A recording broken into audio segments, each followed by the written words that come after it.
In the meantime, while we wait for this to load, want to talk about control? No, Hey, good guys. I know you say not to send in the what are you nuts, but I have to, so do with this what you will.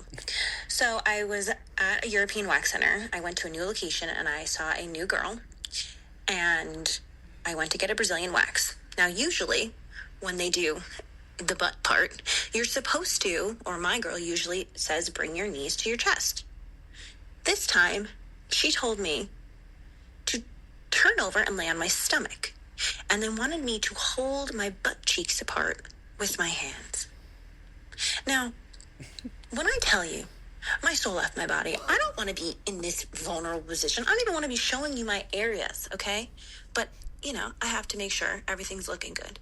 But now you're having me lay on my stomach and spread my butt cheeks apart with my hands? So I do it. I'm not happy about it. And as she's waxing my ass, she goes, oh my God, I love your manicure. Like, don't be looking at my hands holding my ass apart. I mean, this is already a weird enough situation as it is.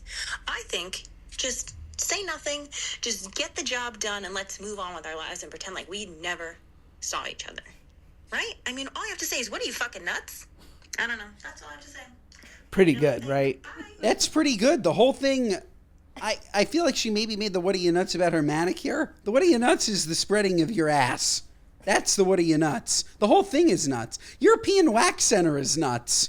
There are people just going to, have strangers wax their buttholes. Can't we do this in a different way? And why is it called European Wax Center? It should be an at-home service, Josh. This should be something you can do yourself. Does that not exist? It's so intimate.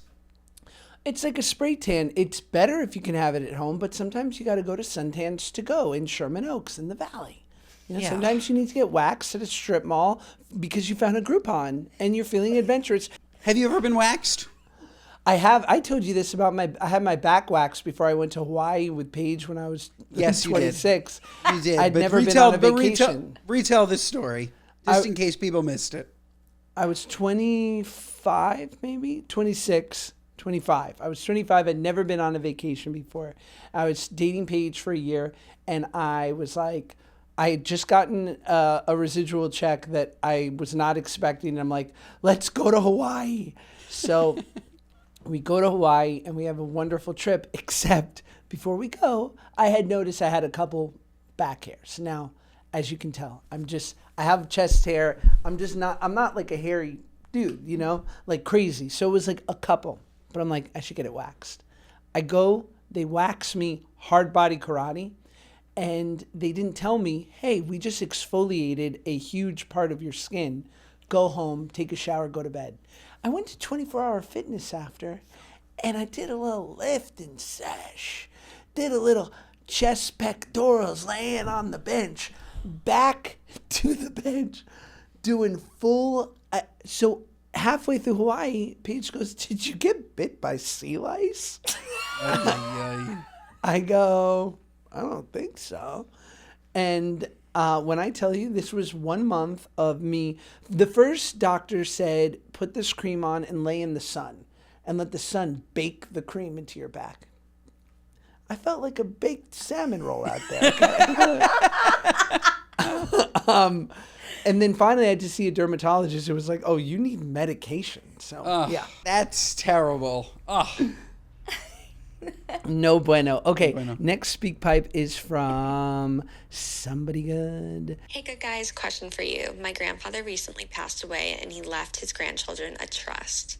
The trust was written out to my dad's children and to my uncle's children. Now, to put that into perspective and break it down a little for you, I am 30 years old, and my brother is a little younger than me, a few years younger than me. We recently found out within the last 8 years that my dad ended up having a one-night stand before my mom in college and found out that he had a child that he never knew about. So how fun is that, as you can imagine? We ended up really loving him and getting to embrace him, and he is part of our family. He doesn't come to a lot of Christmases or anything like that because he has his own family, but he was able to meet my grandparents and establish a little bit of a relationship. Now, the trust says to the children of my dad's name, Technically, we grew up with my grandparents and we are the children of, but legally, he is also a child of my dad. Now, the trust has a good amount of money in it for all of the kids, and it needs to be split evenly. I don't know if I'm just feeling like morally it would be weird if he took it. I don't know. Would you guys take it? He has the option to opt in or opt out. I don't know. I just feel like he didn't establish that relationship. Like, he didn't grow up with my grandparents. It feels a little weird. What are your thoughts? This is why I love money, because this is the call. We grew to love him. He's wonderful. He even had a relationship with our grandparents. That being said, he's not getting a fucking penny. It's nutty. Okay, first of all, imagine having a trust fund. Like that call, Totally. like, hey, Gramps left you a sack of cash. Like, oh my God. Like, Crazy. So crazy. Like, if you've ever been left money, I need to know what that feels like. Like, I've never been left money. I thank God. I'm happy that my parents are alive. But like grandparents, nothing. I've got nothing from nobody. And let me tell you, I have to imagine that's the greatest feeling in the world. Probably like winning the lottery, even though you've lost a loved one. But you probably get over it because you have a sack of cash. Totally. It's like a good consolation prize. Encourage this man to take the money. Okay, like Totally. The children of, he's a child of, you have a relationship with him. I thought this was going to go totally different. Okay, there's a estranged family member, you never met him, and you're worried, like, oh, you have to give him money, but you don't know him. That's such a different story. I would still even say that he's entitled to that money because he is child of. But then, okay, there's at least a question. You know this man? He knew your grandparents? And this is a question? No. They had they were alive to amend the will. They could have changed the wording. This is no question. This is a child of? 100% morally. But morally, I want more money. You're lucky that you have any. Honestly, after hearing the speak pipe, all of it goes to that guy. 100%. He gets the whole sack. You know what? You can tell me, and if I'm off base here, and do not worry about hurting my feelings. Tell me. I immediately identify, right? Because, like, my father came from means. Like, he had money, right? He had an apartment in the city. He had a house in upstate. And, like, he passed away 10 years ago. And I know I have siblings who inherited his money. Now, granted, and he never paid any child support to my mom, nothing. So, like, thank God I'm okay. You know, like, I always got a Hallmark movie in the wings. Shout out. But, like, you know what I'm saying? Like, wouldn't I be technically entitled to some dough? Have you seen his will? No, I have no contact with his family whatsoever. I don't know if they know I exist. I would be curious, Josh, to know. I love it. To know. This is how people think Jews talk. I would be curious. I would be curious to know. I can see your horns. If you were in that will. I think you're in that will, Josh.